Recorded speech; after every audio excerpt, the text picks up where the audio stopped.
el día martes. Por favor, todas las notas o reclamos de sus notas de seminario de práctica debieron realizarse hasta el día martes. Iniciado los exámenes el día jueves, ya no se va a poder variar ninguna nota del tanto de seminario como de práctica. Todo directamente con sus docentes. La última clase virtual de hematología sí está considerada dentro de este examen. Ahora, lo que le decía a la delegada es que el examen se hace en proporcionalidad a las clases dictadas. Es decir, de cada tema, usualmente tendrán 2 a 3 preguntas. De neuro, de gastro, la parte de hemato, humano. Y las preguntas las hace el mismo docente que dicta, porque él es el mismo que va, en base a lo que dicta, hace la pregunta y también si hay algún error la corrige, ¿no? Las preguntas no las hacemos nosotros, ¿no? Individualmente cada uno el que dicta la hace. Ellos envían las preguntas y lo que sí hacemos es escoger de lo que ellos envían y se hace el examen de 40 preguntas, ¿no? Lo que decía la delegada es que, de acuerdo, viendo cómo está la distribución de las notas en base a su primer examen, que ha sido por medio bajo, tratar de facilitar de alguna manera la distribución de cada segmento para que no sea tan complejo. Pero eso solo lo voy a saber el día jueves, viernes, que recién tengo todas las preguntas. Hasta ahorita no tengo ninguna pregunta, es algo de lo que yo le puedo ofrecer. De parte mía, he tratado de juntar las cosas más importantes en esta clase para que sea más didáctico y también, al ver pocos alumnos también, de acá se tome la evaluación, ¿no? Hoy ya vemos la parte de secreción pancreática y biliar. Habíamos visto todo el tubo digestivo desde la boca hasta el ano y glándulas anexas accesorias. Esas dos glándulas anexas, esas varias glándulas anexas accesorias, la más importante es el hígado, de lejos, ¿no? Pero también tenemos a la secreción pancreática y la secreción biliar, que es parte de la secreción hepática, ¿no? El tubo digestivo, como así lo definimos. Vamos a ver primero la secreción pancreática. El páncreas es ese órgano retroperitoneal que tiene una función tanto endocrina hacia el torrente sanguíneo como exocrina hacia la luz intestinal, hacia la segunda porción duodenal, el esfínter de Oddi y la polla váter. Va a tener esa función endocrina gracias a su insulina, buscado, lo estudiado en endocrinología, y acá en gastroenterología va a tener la función exocrina, es decir, al secretar su producción enzimática y de líquido y de moco, que va a ser alrededor de 1,5 litros día, es decir, ese páncreas, ese órgano retroperitoneal, secreta 1,5 litros hacia esa segunda porción duodenal, en la cual hay básicamente enzimas, hay bicarbonato para contrarrestar todo el medio ácido que ha sido producto del vaciamiento gástrico de la acidez de la célula parietal, y agua. Esas 3 cosas son las que componen la secreción pancreática. Ahora, cuando hablamos de enzimas, vamos a hablar de enzimas que van a empezar la digestión en sí de lo que es todo lo que hemos comido, ¿no? Carbohidratos, lípidos y proteínas. En este caso, los precursores de las proteasas, de las proteínas, las enzimas digestivas de los carbohidratos, la amilasa, y las enzimas digestivas de los lípidos. Estos 3 grandes grupos, ¿no? Proteínas, carbohidratos y lípidos. A su vez también tenemos otras menores, ¿no? Nucleasas, factores reguladores, otras enzimas pequeñas. En general, todo lo que comemos o es proteína, o es carbohidrato, o es lípido, o son oligoelementos, hierro, vitaminas, etc. En base a esta distribución, siempre se va en la dieta ideal de las personas, ¿no? Dietas a expensas de proteínas, dietas a expensas de carbohidratos, dietas a expensas de lípidos. Entre todas las enzimas que van a ser secretadas por el acino pancreático, ya no hablamos solo páncreas, sino del acino, de la cabeza de la célula pancreática, el acino, el tripsinógeno es la más importante, ¿no? Ya que este tripsinógeno es secretado de manera inactiva. Las enzimas pancreáticas que se producen en el acino se secretan de manera inactiva, o sea, no funcionantes. Sin embargo, al tener contacto en la segunda porción duodenal con las células en borde del cepillo, ahí hay una enzima que las activa, que es la enterocinasa. Esa enterocinasa a nivel del borde del cepillo intestinal son las que van a activar a las enzimas. Y también al tener un límite, una capacidad de enzimática de activación, van a activarse también inhibidores de esta tripsina. Entonces, este tripsinógeno se activa a tripsina a través de estas enzimas en el borde del cepillo, estas enterocinasas, y estas a su vez van a activar a toda la cascada, al quimotripsinógeno, quimotripsina, una cascada que va constante gracias a este borde del cepillo, ¿no? Porque ¿qué sucedería si estas enzimas de alguna manera no se activan en el borde del cepillo por estas enterocinasas, sino se secretan activamente?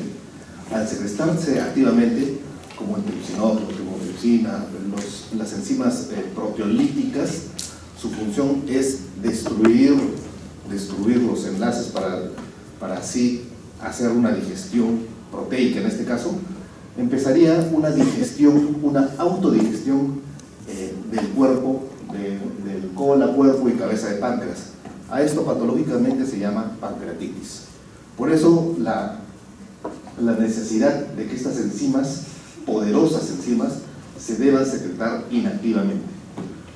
Hay patologías en las cuales se activan sin necesidad de llegar hasta el borde del cepillo, porque ocurre algún tipo de obstrucción a nivel del Wilson, del Santorini-Wilson. Ocurre alguna obstrucción, usualmente obstrucción debido a cálculos biliares, obstruye la luz de este Wilson, esta desembocadura común del coledo con el Wilson, y al no poder secretarse adecuadamente, aumenta la presión en todo el recorrido del conducto de Wilson, y esto hace que se active estas enzimas y causen este proceso gravísimo con mortalidad del 10 al 15%, que es la pancreatitis. Entonces nosotros vamos a tener que la idea del acino pancreático en sí, hablando de la célula pancreática, es secretar básicamente bicarbonato para contrarrestar todas las acidez que viene del estómago y agua, ¿no? Habíamos hablado de las enzimas, ahora hablamos del bicarbonato y del agua, por el mecanismo en las cuales a través de la anhidrasa carbónica se está uniendo el CO2 con el agua, ¿no? ¿Qué va a estimular la secreción pancreática? La acetilcolina, la acetilquina, la colecistoquinina. Fundamentalmente, cuando vemos el acino pancreático, el acino es la parte superior, el ducto es la parte inferior. Es tan igual como las glándulas salivales. En el acino, en la parte superior, vamos a ver que se secretan todas las enzimas, ¿no? Enzimas proteolíticas, enzimas para carbohidratos, las amilasas, enzimas para los lípidos, las lipadas. Mientras que en el ducto se va a secretar lo que es el bicarbonato y el agua. Ahora, ¿quién va a estimular a nivel del acino? La acetilcolina, la colecistoquinina, y fundamentalmente, ¿quién va a activar a nivel del ducto la secreción de agua y bicarbonato? La secretina. Esa secretina, esa célula que habíamos visto en la célula de Smith diferenciada, formada por aminoácidos, 27 aminoácidos, que básicamente va a ejercer su función a nivel del ducto pancreático. ¿Quién produce a la secretina, a esta hormona? Las células S. ¿Dónde están estas células S? En la primera, segunda, tercera porción duodenal, es decir, el intestino alto, lo describen algunos, ¿no? ¿Y quién secreta? O sea, las células S, para secretar secretina, ¿quién estimula? La acidez. Cuando se produce el vaciamiento gástrico, toda esta acidez en esta primera, segunda, tercera porción duodenal activa estas células S y empieza a producirse secretina. Y la secretina, ¿qué es lo que va a hacer? Va a aumentar el agua y el bicarbonato a nivel del ducto pancreático para contrarrestar todo esto, ¿no? Mientras más ácido hay, más secretina hay, ¿no? Obviamente, mientras el ácido va disminuyendo y se va volviendo más alcalino, se se ejerce un feedback y ya se inicia la disminución de la secretina. Es decir, la secretina aumenta el bicarbonato, baja la acidez, y esta baja de acidez, es decir, aumento del pH, el pH más alcalino, hace que disminuya esta secreción. Si nosotros tomamos y analizamos jugo pancreático netamente, vamos a ver que comparado con la composición del plasma, es totalmente diferente el bicarbonato, ¿no? El bicarbonato en plasma, ¿no? 24, 23, 24, 25, el bicarbonato en plasma, mientras que el bicarbonato en el jugo pancreático llega a 130, 140. La composición ricamente alcalina, ¿no?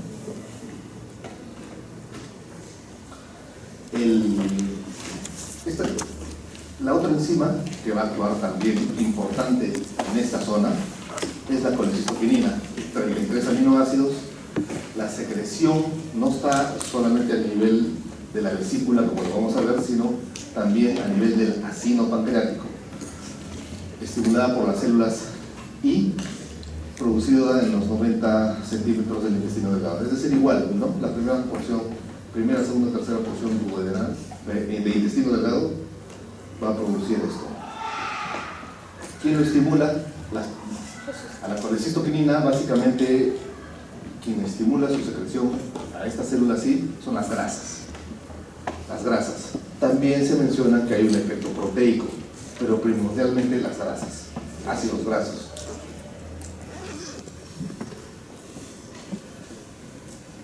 Tenemos acá las células gran pancreática, por un lado sus receptores, secretina, acetilcolina, colecistoquinina, factor inhibidor de gastrina, el BIP, y por otro lado, gracias a los mecanismos de AMP cíclico y de calcio, van a fosforilar la fosforilización y van a hacer que se estimule la secreción enzimática.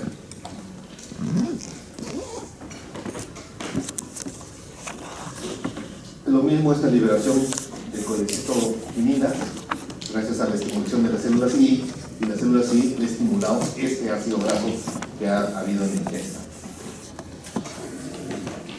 Al igual que en la parte gástrica, que tiene gran función de ácido, en el páncreas hay una función, hay unas fases también que tienen gran volumen alcalino.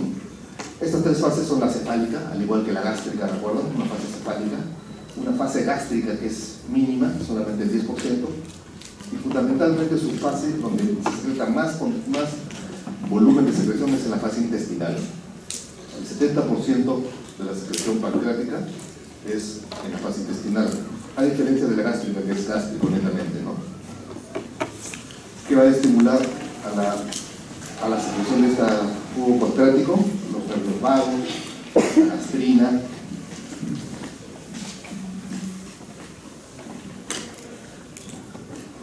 las proteínas, las grasas. Todos estos van a estimular la secreción pancreática. Enzimas, recuerden, bicarbonato de agua a nivel ductal, ¿no? Las enzimas, gracias a la colecistoquinina, y el bicarbonato, gracias a la secretina. Ahora, este volumen de 1,5 litros que se está secretando por el jugo pancreático, básicamente enzimático y de bicarbonato, va a ayudar a digerir lo que nosotros el alimento que nosotros hemos ingerido. Entonces, si ustedes se dan cuenta, el estímulo básicamente es lo que uno come: proteínas, grasas y carbohidratos. Tanto la proteína, el graso y el carbohidrato tiene receptores a nivel gástrico y duodenal, y esto va a estimular a las células S y las células I. Al igual que se estimula el jugo pancreático, en esta misma desembocadura, ¿no? Todo el jugo pancreático, este 1,5 litros, viene por este Wilson y sale aquí a la fuga de bata para el sistema. Pero este esfínter, esta desembocadura, es en común con la del colédoco, y el colédoco viene de toda la secreción de la vía biliar. El hígado constantemente produce bilis las 24 horas del día, a razón de un goteo lento. La va produciendo y la va guardando a nivel de la vesícula biliar. La vesícula biliar, el reservorio hueco, los segmentos 4 y 5 debajo, va a ir acumulando esos 500, 600, 700 mililitros en esta vesícula que solo tiene capacidad de 60, 70 centímetros cúbicos, a razón de que lo va deshidratando, es decir, la mucosa del epitelio vesicular deshidrata a la bilis y la hace más espesa. ¿Para qué? Para que pueda estar guardada ahí para cuando vengan los procesos digestivos. Es decir, cuando están en ayuno, no han comido nada, esta vesícula está llena de bilis concentrada de toda la producción de las 24 horas del hígado. Procesos patológicos como dieta rica en grasas, las mujeres, la progesterona en los embarazos, a veces factor genético, hace que la composición de la bilis tenga una variante ligeramente a que esta bilis se haga una bilis litogénica, es decir, lo que es ese líquido verde petróleo, se hace un líquido verde petróleo tipo espeso al punto de ser como barro, y a veces ecográficamente les dicen tiene barro biliar. Este barro biliar a lo largo de los meses se condensa y se sigue deshidratando y se hace al punto de formar piedras. ¿Piedras de qué? De bilis, ¿no? Estas piedras de bilis van a estar dentro de su vesícula biliar y van a estar ahí flotando. Van a estar ahí flotando meses, años a veces, y van a tener la mala suerte que en algún momento la persona va a ingerir, usualmente grasa, puede ser también proteína. La grasa llega al estómago, el estómago se produce el vaciamiento gástrico, estimula las células y estimula la colecistoquinina. La colecistoquinina, ha sido estimulada por la grasa que ha llegado, esta colecistoquinina contrae la vesícula biliar, ¿no? ¿Se acuerdan la función principal? Aparte de la función que tienen sobre el páncreas, tiene una función fundamentalmente sobre la vesícula. Contrae la vesícula para que envíe esa bilis que ha ido concentrado hacia la luz de la segunda función y se produzca la digestión de las grasas. La bilis es necesaria para la digestión de las grasas porque emulsifica las grasas. Las grasas las hace, al emulsificarlas, las hace en bolitas más pequeñitas para que sean fácilmente absorbibles. Esta emulsificación es gracias a la bilis. Esto produce desde el bebé hasta la persona mayor, es necesaria la bilis para emulsificar la grasa. Mientras más estímulo graso tenga la persona al ingerir chicharrones, carnes rojas, o incluso grasa vegetal, palta, aceite de oliva, frutos secos, al llegar y estimular a esta célula así para la producción de colecistoquinina, requiere y contrae la vesícula con más fuerza. Si es más animal, más fuerte contrae la vesícula. Y si ahí tienen ya sus piedras formadas y tienen la mala suerte de que esta contracción sea tan fuerte, moviliza las piedras, la piedra o piedras, y las moviliza al punto de que se contrae la vesícula y la piedrita se pone en el bacinete. El bacinete es justamente donde empieza el cístico. Pero como usualmente son grandes, no pasan y se quedan atoradas. A eso se llaman piedras, o sea, olitos, cálculos que están impactados en el bacinete. El duodeno del estómago no entiende por qué no pasa bilis y sigue produciendo más colecistoquinina porque tiene que digerir esa grasa que han comido y se contrae más fuerte. Esta contracción excesiva para tratar de vencer esta obstrucción de la piedra formada es lo que el paciente refiere como cólico biliar. Eso es el cólico vesicular. Personas que comen grasas a los 30, a los 60 minutos empiezan a tener un dolor epigástrico que se irradia hacia el hipocondrio derecho, hacia el hombro, incluso hacia la espalda, que es simplemente la contracción excesiva por esta colecistoquinina en exceso gracias a lo que han comido, ¿no? Si no comen grasa, no tienen producción de colecistoquinina y así tengan piedras, no van a tener dolor.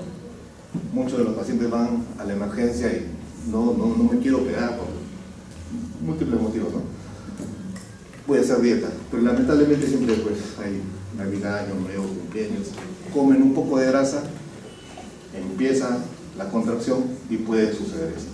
Si tienen la mala suerte de que esas piedritas recién se han formado, no son tan grandes, son de 3 milímetros, 2 milímetros, menos de 3. Tienen la mala suerte, se puede pasar por ese conducto cístico.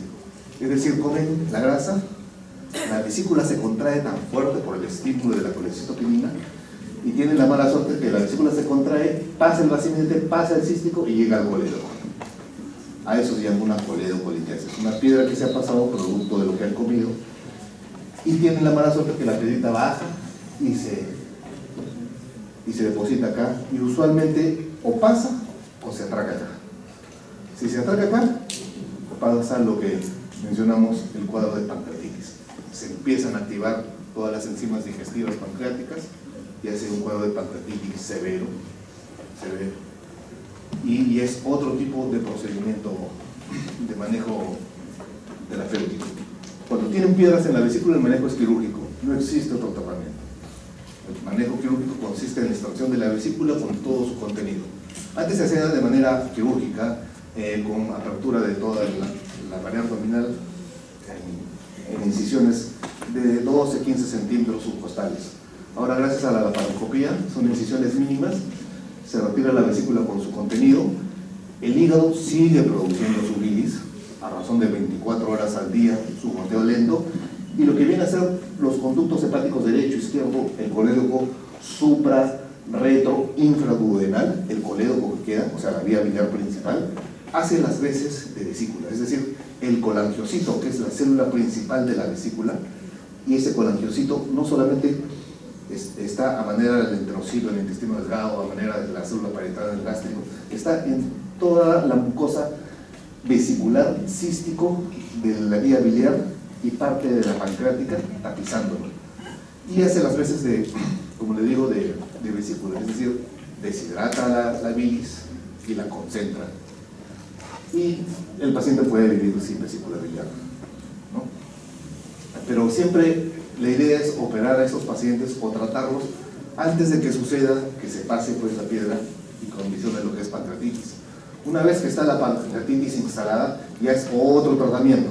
Tiene que entrar el gastroenterólogo a través de la boca con un endoscopio, una endoscopía alta, y a través de una cámara lateral endoscopia que se llama CEPRE, aperturan esto, es decir, a esto se llama una papilotomía, cortan para sacar la piedra. El paciente está hospitalizado días, a veces pasa a UCI, porque hay un proceso digestivo de autocatabolismo a nivel pancreático severo, y al final igual se tiene que operar de la vesícula, porque la vesícula es la que va produciendo los cálculos que pueden condicionar esto. La patología vesicular es una de las más frecuentes en cirugía general. Con apéndice debe ser el 70% de toda la patología que normalmente se trata. Esta secreción biliar, como les digo, está alrededor de un litro diario. Sin embargo, en la vesícula solamente hay 60-70 centímetros de bilis, ¿no? Su función básicamente es la digestión de las grasas a través de la emulsificación, y gracias a esta emulsificación favorece la absorción. La estructura hepática, al hígado van a entrar tres estructuras, ¿no? Tenemos que entrar la triada portal, que es la vena porta, que es la unión tanto de la esplénica y de la mesentérica superior e inferior, que han recogido, fundamentalmente la superior, que ha recogido toda la absorción intestinal e ingresa hacia el hígado a través de la vena porta. Tenemos la arteria hepática, rama del tronco celíaco, la primera rama anterior de la aorta, y lo que está saliendo, esas dos ramas entran, y lo que está saliendo es la vía biliar, ¿no? La vía biliar va en sentido contrario, y es de la producción de todos los hepatocitos. Esta vesícula la vemos ahí como es su forma, su capacidad de 60 centímetros cúbicos, absorbe fundamentalmente agua, sodio, constituyen a esta bilis las sales biliares, el colesterol y la bilirrubina, y lo llega a concentrar hasta 20 veces su valor normal. Ácidos biliares, fosfatidilcolina y colesterol en su composición, y su transporte se da gracias a la bomba transportadora de sales biliares. Vean acá como la bilis hepática sale media diluida y cómo la bilis a nivel vesicular se concentra, cómo aumenta la concentración de sales biliares, cómo aumenta la concentración de bilirrubina y cómo ese es el colangiocito, el borde del cepillo superior del colangiocito, cómo se ve que ahí que absorbe agua para concentrarlo y hacerlo más espeso. Esta colecitoquinina, recuerden, ayuda a la contracción vesicular y al vaciamiento vesicular. Colecitoquinina, su nombre lo dice, ¿no? Movimiento vesicular. Inicialmente fue descrita solamente para la vesícula, pero ahí se vio que también actuaba a nivel del ducto pancreático, ¿no? Perdón, del acino pancreático. Ayuda a la relajación del esfínter de Oddi también. Esta vesícula va a ver cómo va a hacer tener un efecto gracias a la acetilcolina y fundamentalmente a la colecitoquinina.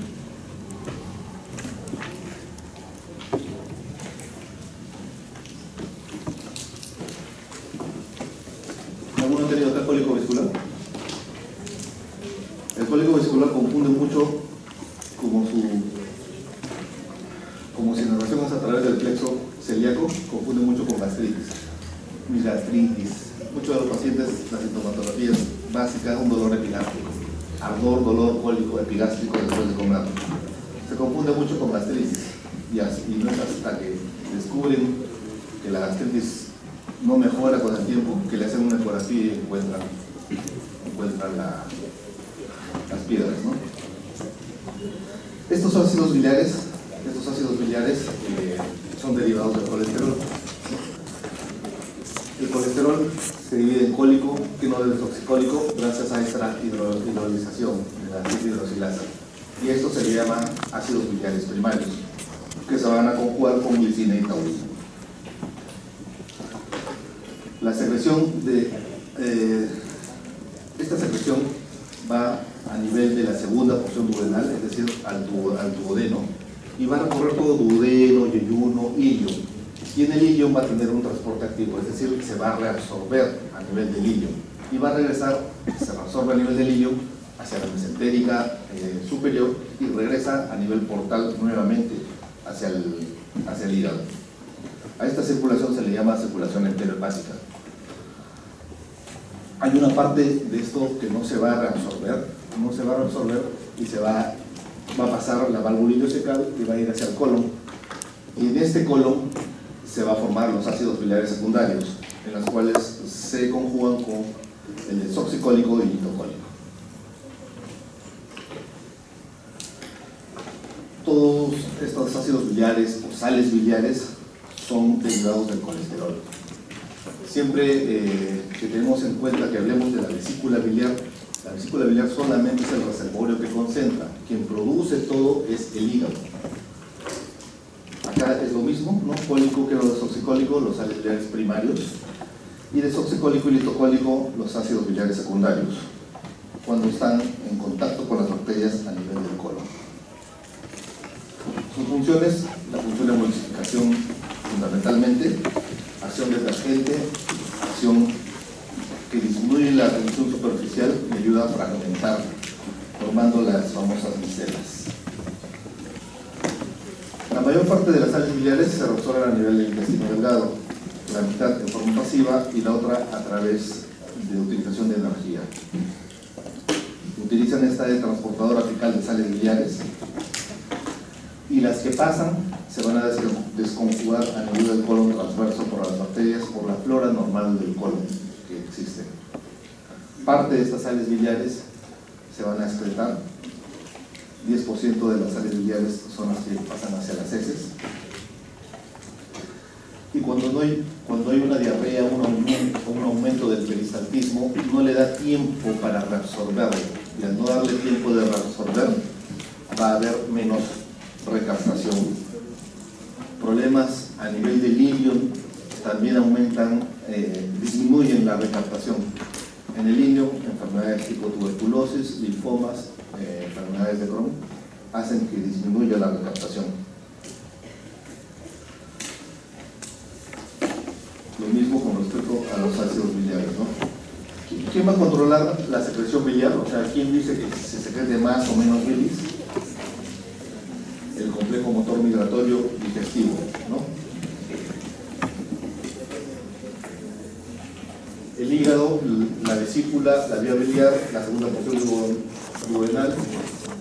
¿Qué va a causar estas piedras? Que es lo interesante de esto es la absorción excesiva de agua, la absorción excesiva de ácidos biliares de la bilis, cuando hay una dieta rica en colesterol, y todo esto va a producir una inflamación del epitelio.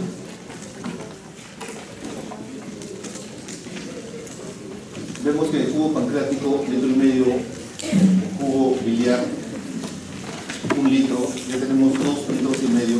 A esto le sumamos el jugo gástrico y a esto le sumamos la ingesta normal. En la segunda y tercera porción duodenal hay un gran volumen, tanto de la ingesta como de las secreciones. Todo este volumen se va a sumar también a la producción de jugo intestinal. El intestino delgado también tiene un líquido acuoso. Este intestino delgado, que básicamente su función cuando hablamos de intestino delgado es absorción.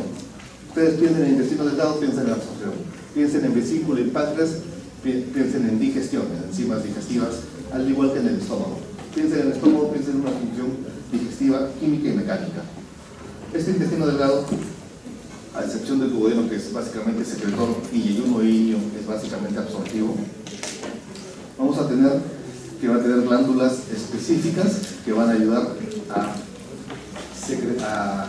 a la secreción, a controlar la acidez gracias al estímulo vagal. Recuerdan ustedes que ha pasado todo el contenido gástrico ácido y está siendo controlado por la secretina, bicarbonato y agua por el páncreas. Va a pasar al duodeno. El duodeno es corto, es básicamente secretor, pero es corto. De ahí viene la gran cantidad de intestino delgado que se va a expensas de yeyuno y a expensas de iño. En el yeyuno tenemos estas criptas de Liverpool, estas vellosidades superiores, que van a tener en su superficie, en borde del cepillo, células caliciformes, y la célula más importante de acá es los enterocitos para la producción de moco, ¿no? A nivel de ilion, pasa el yeyuno, llega a ilion. En ilion también la misma estructura, las grandes vellosidades, pero vamos a encontrar nódulos linfoideos de la respuesta inmunitaria del punto de vista intestinal, ¿no? Aparte del enterocito vamos a tener células de Panet, el enterocito, células mucosas, células caliciformes, y lo característico de estas células del epitelio intestinal son que tienen una vida media muy corta, una vida media de 5 a 7 días, es decir, el epitelio normal no vive más de una semana en el epitelio intestinal y se va degradando, y es lo que va a formar muchas veces parte de las deposiciones. Pacientes de repente en posoperados que no comen nada, sin embargo hacen deposiciones, y el paciente pregunta, ¿pero por qué hago deposiciones si no he comido nada? Es justamente por el detritus de las mismas células intestinales que se van eliminando, sumado a la secreción que se ve disminuida porque no hay estímulo de ingesta, pero aún así existe secreción salival, gástrica, intestinal, pancreática, biliar. Casi 2 litros al día de esta secreción dada por el enterocito, fundamentalmente alcalino. Este jugo intestinal es básicamente un medio acuoso, ¿no? No hablamos ya de digestión, la digestión ya se produce. Acá hablamos básicamente de enzimas en el borde del cepillo y la necesidad de absorción. Intestino delgado, siempre hablamos de absorción hacia la mesentérica superior corta y entrar al hígado, ¿no? ¿Qué movimientos hay? Al igual que en el estómago, hay movimientos cuando no se come y cuando se come. Cuando no se come, siempre el barredero intestinal y el complejo motor migratorio. En sus 3 fases, ¿no? Hasta 2 horas. Y fundamentalmente después de las comidas es el efecto importante. ¿De qué estamos hablando? De las contracciones. El intestino delgado normalmente tiene una tonicidad. Ese tubo hueco tiene una contracción y tiene un diámetro menor. En pacientes posoperados por algo o algún proceso inflamatorio, apendicitis, colecitis, etc., el intestino tiende a relajarse, es decir, se relaja la musculatura circular, longitudinal, y se hace como más grande. Por eso que los pacientes después de operado dicen: doctor, me han operado y estoy más hinchado, siento como yo no era así. Es simplemente porque se pierde esta contracción tónica que normalmente hay. Una vez que se ingiere, hay estos dos movimientos, ¿no? El movimiento gracias a la circular interna o a la longitudinal. Uno va a condicionar el peristaltismo en sentido orofecal y el otro la segmentación, es decir, se contrae de un lado, se contrae del otro, se contrae de un lado, se contrae del otro. Lo que hace esto es distribuir de manera homogénea sobre todo la superficie del cepillo intestinal todo ese medio acuoso para que exista una buena absorción. Esto tiene que ser coordinado siempre de manera ordenada, orofecal, para que exista un movimiento peristáltico adecuado. Si no, habría el vómito, ¿no?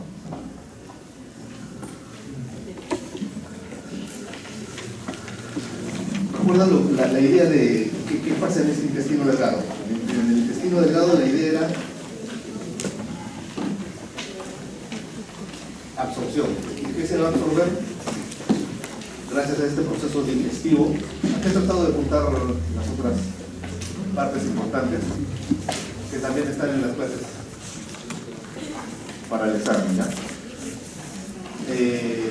Cuando tenemos digestión hablamos de que grandes moléculas las tenemos que hacer pequeñas moléculas gracias a esta acción enzimática, es decir, hacer digerible lo que van a ingerir. Esto se va a producir gracias a la hidrólisis. A la hidrólisis de los carbohidratos, de los lípidos, de las proteínas, les vamos a aumentar agua, pero este aumento de agua, esta hidrolización, es gracias a las enzimas.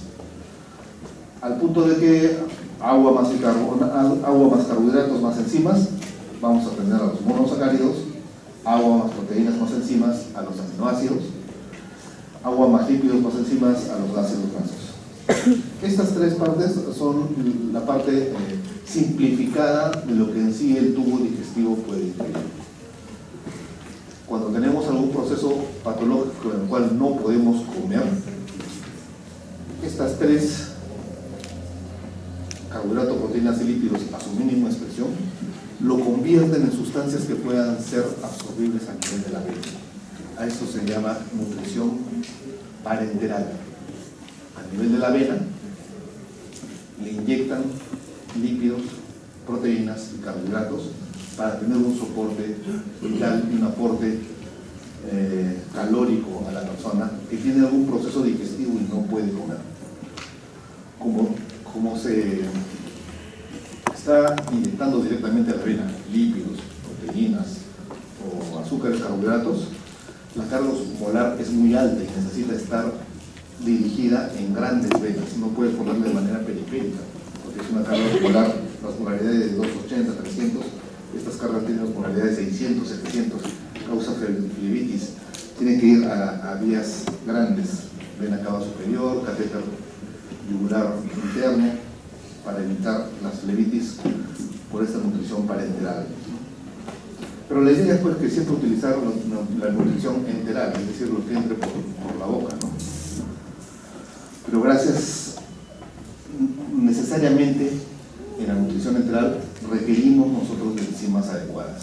Estas enzimas, mientras la persona es más joven, su concentración y su poder es mucho más fuerte, y a medida que pasan los años, pacientes de la tercera edad, este poder enzimático va disminuyendo y causa indigestión. Es lo que dicen las personas mayores: antes yo comía esto y ahora lo como, pero ahora estoy rápidamente me distiendo, me lleno de gas, un poco de náuseas, un cuadro de indigestión. Para esto existen también medicamentos que son enzimas externas, ¿no?, que ayudan a la mejor digestión de algunos componentes proteicos y lipídicos. Estas enzimas del tracto digestivo, vamos a tener enzimas desde la boca. Desde la boca ya tenemos la aminasa, la lipasa, el igual. Desde el estómago tenemos también lipasa gástrica, que tienen funciones muy escasas. fundamentalmente, cuando hablamos de digestión, factores, ¿no? Amilasa, pepsina, quimotripsina, carboxilaridad, etc. Y cuando hablamos a nivel de intestino delgado, ya llegan las enteroquinasas, las disacaridasas, maltasas, peptidasas, es decir, ya enzimas más propias de lo que es la digestión, ¿no?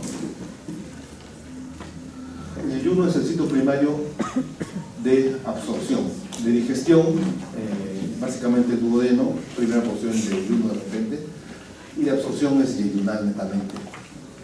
Vemos como los carbohidratos, líquidos, todos es en la parte intestinal, y fundamentalmente las vitaminas B2 y los sales biliares es a nivel del líquido terminal, el líquido que ya va a llegar a la válvula ileocecal. Agua y electrolitos se absorben todo el tubo digestivo. Todo el tubo digestivo absorbe agua y electrolitos. Intestino delgado, colon, absorbe agua y electrolitos. Pero a medida que se es más distal, la absorción de agua y electrolitos es menor. Siempre mencionan una de las preguntas, ¿quién absorbe más agua, el colon derecho o el colon izquierdo? Obviamente el colon derecho es el que absorbe más agua, ¿no? A medida que se va más distal, la absorción de agua y electrolitos es menor. ¿Cómo se producen los transportes? Pasivos, activamente. La digestión tanto de carbohidratos, de lípidos y de proteínas va a darse a través de... ¿Se ve ahí? No sé. No sé ahora, ¿no? Los carbohidratos. Cuando tenemos carbohidratos, azúcar en general, vamos a tener nosotros de origen vegetal y de origen animal. El almidón. El vegetal vamos a tener dos tipos de carbohidratos, lo que es la amilosa y la amilopectina. La amilosa es una cadena lineal. La amilopectina es una cadena lineal ramificada. ¿Por qué? Porque tiene un enlace más, el enlace 1,6, alfa 1,6. Ese es con respecto al carbohidrato vegetal. El carbohidrato animal, el glucógeno. También vamos a tener la celulosa, que es la fibra, que nosotros no podemos romper estos enlaces beta 1,4, a diferencia de los animales vegetarianos, las vacas, etcétera, que tienen estas enzimas para romper estos enlaces beta 1,4. Los principales monosacáridos, glucosa y fructosa, ¿no? Ahí tenemos las dos cadenas, la aminopectina, que es una cadena lineal unida a una ramificada gracias a estos enlaces alfa 1,6, y la amilosa, que es básicamente una cadena lineal, ¿no? Esos enlaces, ¿qué es lo que van a unir? Van a unir a las glucosas, ¿no? Y se van a romper gracias a estas enzimas que vamos a hablar. Se va a producir el rompimiento de estos enlaces alfa 1,6, alfa 1,4 para producir la digestión de los carbohidratos. ¿Quién rompe estos enlaces de las maltosas, maltiosas y los oligoelementos de glucosa? Las glucoamilasa, sacarasa, isomaltasa. Es decir, estas van a romper los enlaces alfa 1,4. ¿Quién rompe a la lateral, a la alfa 1,6? Las isomaltasas. La isomaltasa rompe a la lateral, a la que ramifica. No se ve bien ahí, ¿no? No.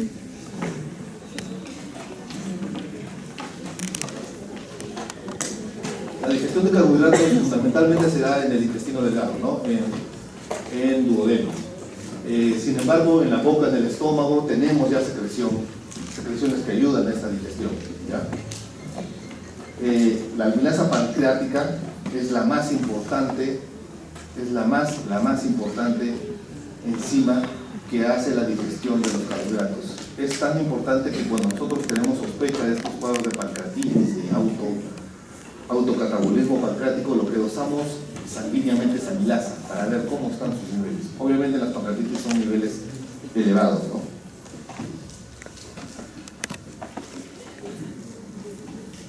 La digestión de los carbohidratos, dada por todas estas enzimas, vamos a ver que la amilasa, que es la principal, esta amilasa es la que va a romper los enlaces alfa 1,4, alfa 1,6 y va a desdoblar a estos carbohidratos a su mínima expresión, glucosas, para tratar de absorberlos.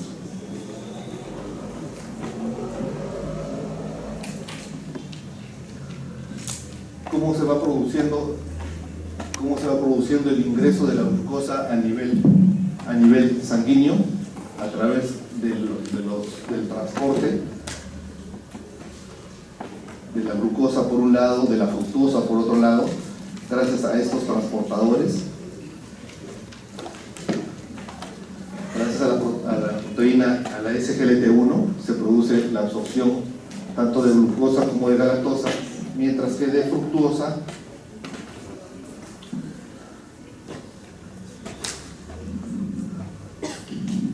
acá ha cambiado de color porque quise juntar las clases para que no sean pesadas.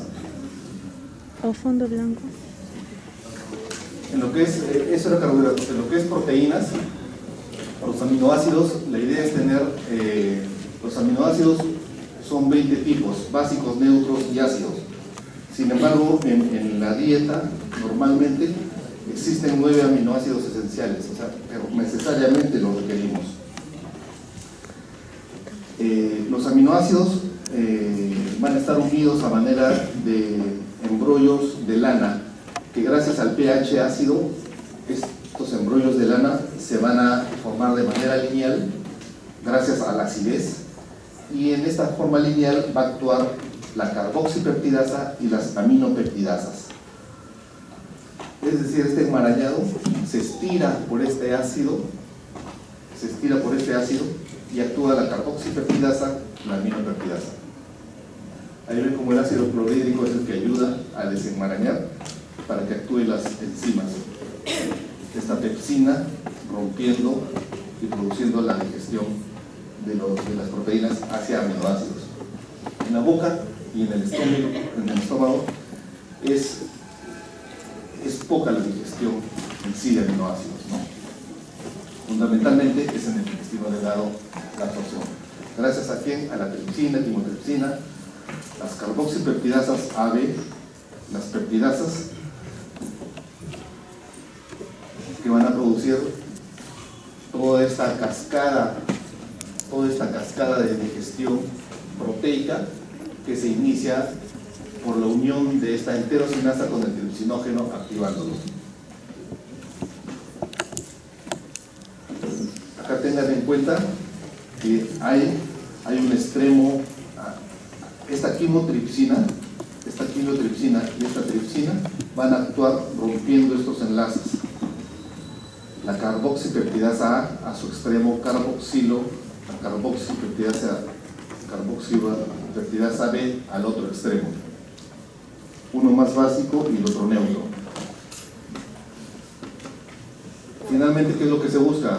Que el aminoácido esté solo o esté unido a un dipéptido, un tripéptido, un pentapéptido, etc. Es decir, el péptido a su mínima expresión para poder ser reabsorbido, ¿no?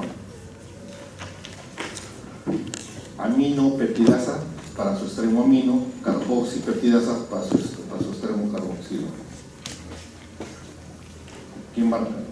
La enzima, ¿qué extremo va a romper, no? ¿Cómo se produce el transporte activo? ¿Cómo se produce el transporte activo? De los aminoácidos, ingresan los aminoácidos, puede ser 2 aminoácidos, un dipéptido, o puede ser 2 o 3, un di o un tripéptido, ingresan hacia el enterocito. Pasa todas las sustancias que se han absorbido a nivel de intestino delgado y llegan a la válvula ileocecal.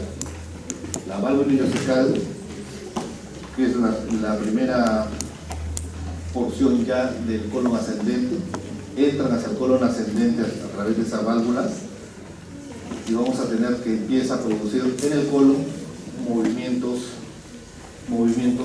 tanto de contracción segmentaria movimientos pendulares y movimientos masivos. Esos son los movimientos que difieren un poco de los movimientos en general del tubo digestivo a nivel del colon. Movimientos, contracciones no propagadas y contracciones propagadas. En las propagadas tenemos el peristaltismo, que es básicamente la contracción de la circular interna y el avance del contenido intraabdominal.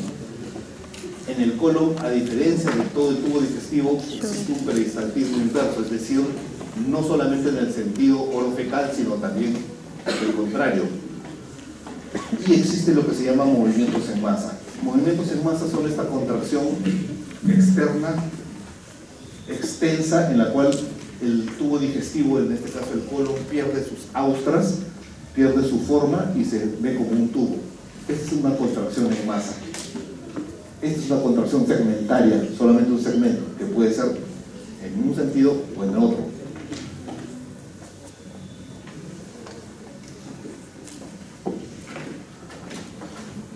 Las contracciones del intestino grueso no siguen el complejo motor migratorio, no siguen a las contracciones del intestino delgado. Estos movimientos en masa son tan extensos, son tan amplios, que se ve segmentos de colon estirados al máximo. En el colon básicamente se va a reabsorber agua, se van a reabsorber electrolitos, va a actuar el residuo, una flora bacteriana que normalmente tiene, y finalmente va a llegar al ano recto. En el ano recto vamos a tener dos esfínteres, un interno que es el voluntario y un externo que es el voluntario. Ambos van a ejercer una función de presión constante. Nosotros vamos a tener que, hablando ya en sí de lo que es la fisiología de la defecación, una unidad defecatoria en la cual está el recto y el ano. El recto es la última porción del intestino delgado en forma de S y que va a tener una longitud de 12 a 14 centímetros. Tiene una capa muscular y una capa circular que se entrelazan fuertemente y hacen un depósito que va a formar lo que les había comentado del compliance rectal. Es decir, tiene forma de S, mide unos 15 centímetros, pero tiene la capacidad de crecer a medida que se va llenando. A medida que va avanzando estas contracciones de masa y van llenando y distendiendo el recto, este recto se va adaptando y va creciendo hasta que el volumen es captado por unos mecanorreceptores y esta presión ejerce un estímulo que es el primer llamado de defecación para que pase al canal anal, ¿no? El canal anal en sí, 3 a 4 centímetros, con el recto forma un ángulo recto anal. Y vamos a ver ahorita en el gráfico los dos esfínteres externo e interno, el externo que es el que marcamos nosotros, y el músculo más importante, el músculo puborectal. Este recto con este ano, esta unión de este recto con este ano y el músculo puborectal va a formar esta angulación que en situación de reposo tiene cierta angulación que en sí ejerce un control esfinteriano.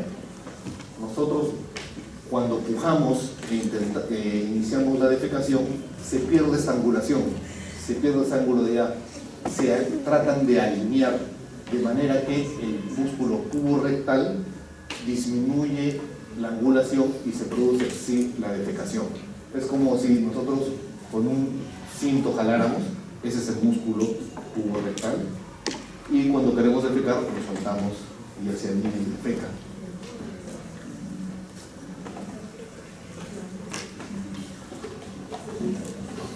El esfínter anal interno tiene una capa circular interna del colon.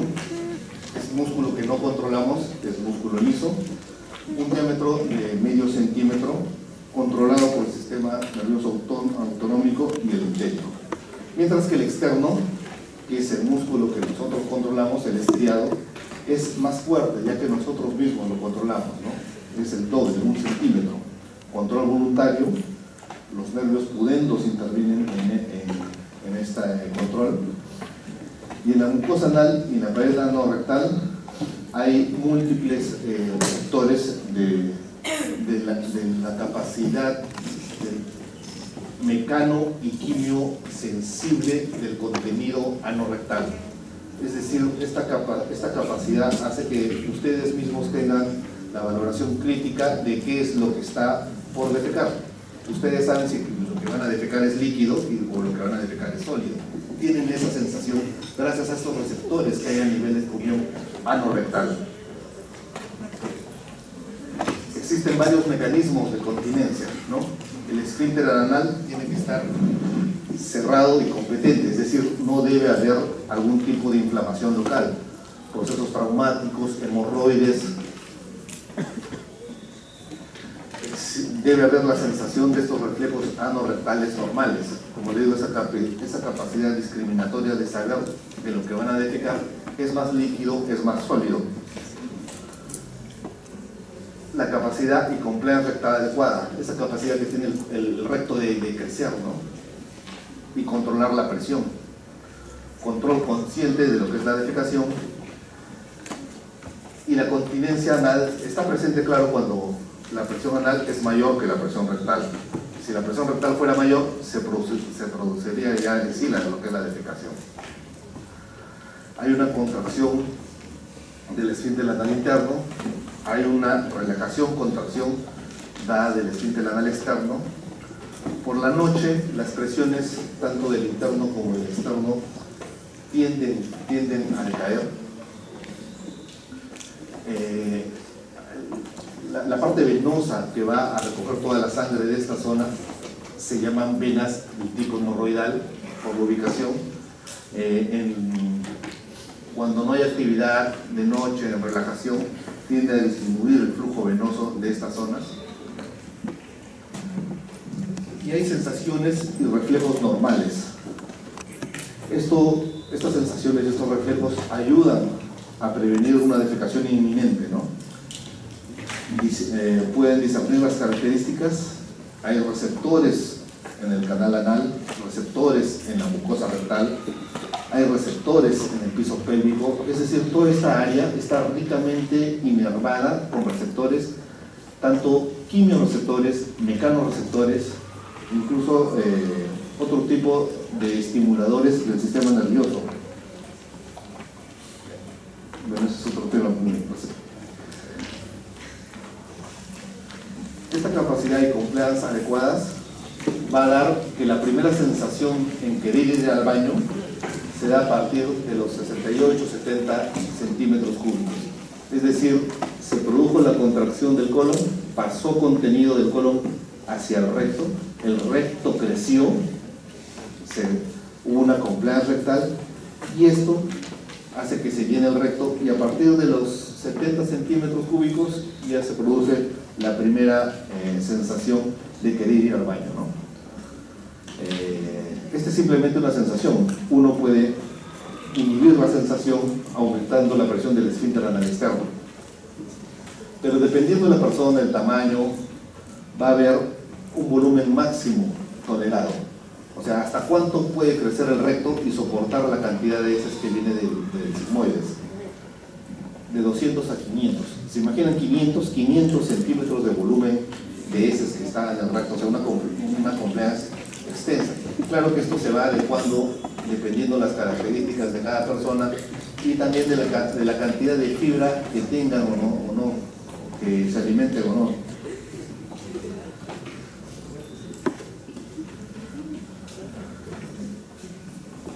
centímetros cúbicos a nivel rectal, usualmente con una buena compliance, no causa cambios. Es decir, eso es lo que normalmente uno defecaría. Lo que normalmente uno defeca es entre 250 y 300 sin mayor cambio. Tiene estímulo de que debe ir al baño, va al baño, disminuye la presión obviamente y mejora todo.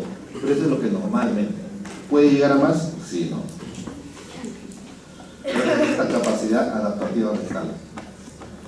¿Cuándo se produce una urgencia defecatoria? Cuando excede la cantidad, más de los 500, 600 o incluso la cantidad y la calidad. No es lo mismo tener el contenido sólido, pastoso, que un contenido líquido producto de procesos infecciosos diarreicos. No han tenido un proceso diarreico agudo en el cual han comido algo, su organismo ha querido expulsar eso y han ido al baño y han sentido una sensación de plenitud al defecar, simplemente porque la compliance ha sido excedida y produce una relajación del esfínter en sí, produce un placer, ¿no? El primer llamado siempre es mínimo, 50, 70 centímetros, la primera sensación de querer ir al baño, gracias a estos receptores en el piso pélvico. En pacientes mujeres que han tenido multíparas de parto vaginal, el hecho de que el encajamiento de la cabeza del feto a nivel del piso pélvico en varios pacientes, en varios procesos de gestación, hace que el piso pélvico se adelgace y se traumatice y condiciona daños a nivel de toda esta parte nerviosa.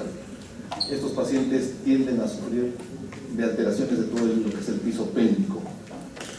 Se les escapa la orina, se les escapan las deposiciones por los traumatismos a lo largo de las varias partos producto del encajamiento de la cabeza, ¿no?, del feto. Para que se produzca en sí esta relajación del músculo puborectal y la alineación del ano recto y se produzca la defecación debe haber usualmente pues un ambiente agradable, ¿no? Muchas veces hay personas que no pueden defecar en un lugar que no sea su baño, ¿no? Debe haber la inhibición del esfínter anal externo, que es el que nosotros controlamos, el estriado, el poderoso, el de 1 centímetro, lo debemos relajar. La presión anal cae y obviamente la presión rectal aumenta y vence y se produce en sí la defecación. ¿Qué pasa cuando no está en un lugar adecuado? No se inhibe el esfínter anal externo, no se relaja y a pesar de ser estriado, controlarlo nosotros, no se relaja y no se produce la defecación. Al aumentar incluso la presión, inhibe las contracciones y desaparece el reflejo defecatorio. A la larga, que esto es lo normal, y ustedes estén inhibiendo este reflejo defecatorio a lo largo de los años, es lo que condiciona el estreñimiento crónico en las personas mayores. La inhibición constante de este reflejo, porque no están en lugares adecuados, no es la situación, momento adecuado, ¿no? Esa es la postura que se recomienda para alinear tanto el recto con el ano para hacer una mejor defecación, ¿no? La acupuntura en cuclillas.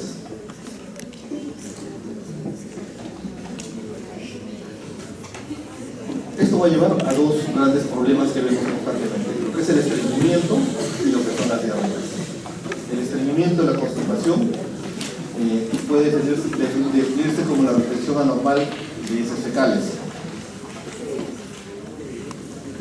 Una de las funciones, la principal función del colon es la absorción de agua. Al haber una disminución del movimiento a nivel del colon por algún motivo, por aumento de la presión, por disminución del reflejo defecatorio, estas heces permanecen más tiempo a nivel de la luz del colon y el colon sigue absorbiendo su agua.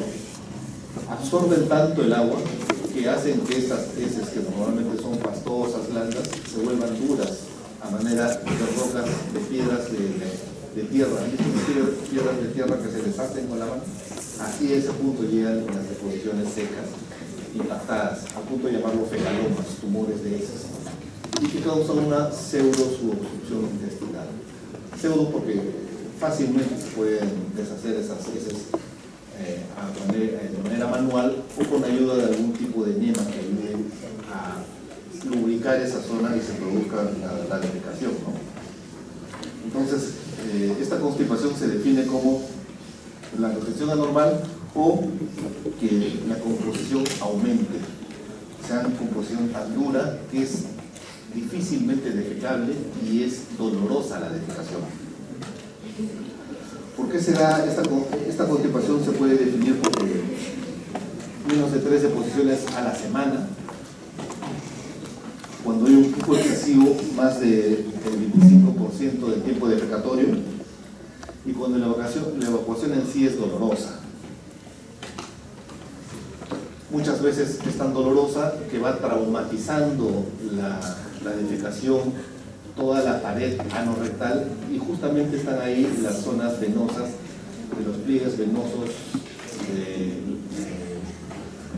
lo que va a formar las venas hemorroidales. Estas venas hemorroidales se ven inflamadas por esta defecación dura, dolorosa, y tienden a inflamarlas y a sangrarlas. Esto es lo que se conoce como hemorroides sangrantes, ¿no? Obviamente el tratamiento va dirigido no a la vena hemorroidal, sino va dirigido hacia la dieta, que es la que tiene que mejorar para que esto disminuya, ¿no? Es muy común la constipación crónica, el estreñimiento crónico, más que nada en pacientes de edad. Es bien frecuente por esta inhibición de reflejos, por la disminución en la ingesta de fibra, o sea, de esta celulosa con estos enlaces beta 1,6 que no podemos digerir. Al no poderlo digerir forman parte de las heces.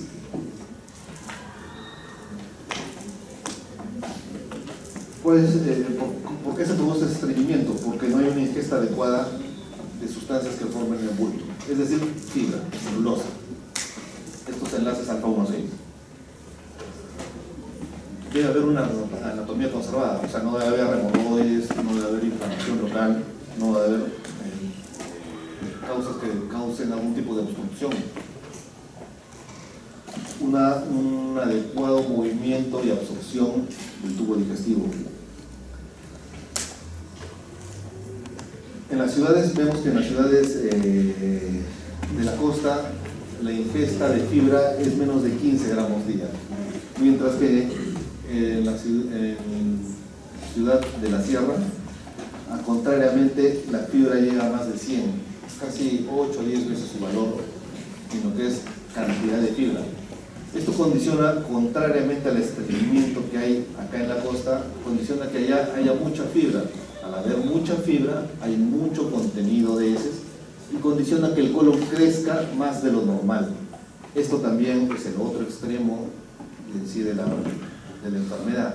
Al condicionar que crezca muy grande el colon, crece tan grande a veces que se puede doblar y causa otra enfermedad que es el bóldulo de sigmoides por megacolon. Es el otro extremo de comer fibra en demasiada cantidad, ¿no? En estas heces hay una flora bacteriana normal. La flora bacteriana va a cambiar, va a ser diferente de persona a persona y de localidad en localidad. Es como si ustedes viajaran a otra ciudad, a Estados Unidos, a Europa, comen la comida típica de allá y lo primero que les da es diarrea. ¿Está infectado? O viene un turista acá. El turista que viene acá y come acá, a todos les da diarrea de inicio. Y eso que han ido a un restaurante, han comido en su casa, han comido. ¿Está infectada de lo que han comido? Es simplemente que tiene una flora diferente. La flora diferente que él trae es diferente a nuestra flora bacteriana. O sea, no es necesariamente que haya estado infectado, ¿no? Simplemente es diferente el crecimiento bacteriano que tenemos normalmente. Le hará daño la primera, la segunda vez, la tercera y la cuarta ya tienen la misma flora y ya se adecúa, ¿no? Pero a veces esta flora bacteriana que está en el colon tiene una población que está definida y entre ellos se van autolimitando. Pero en algún caso puede crecer una flora más que la otra, o sea, un grupo más que el otro. ¿Por qué? Cuando hay una motilidad disminuida. Cuando hay un buen movimiento, aumenta el crecimiento bacteriano. Cuando aumenta el crecimiento bacteriano, cuando hay una disminución de la flora, puede haber también disminución de la absorción de vitamina B12, la desconjugación de los sales biliares, la reabsorción de los sales biliares se puede ver afectada por este crecimiento bacteriano. Cuando hay procesos infecciosos que uno toma antibióticos, puede barrer esta flora bacteriana por este antibiótico que tomo para la vía respiratoria, a la vez me barre la flora bacteriana y el paciente después continúa con diarreas. Es por falta de flora bacteriana.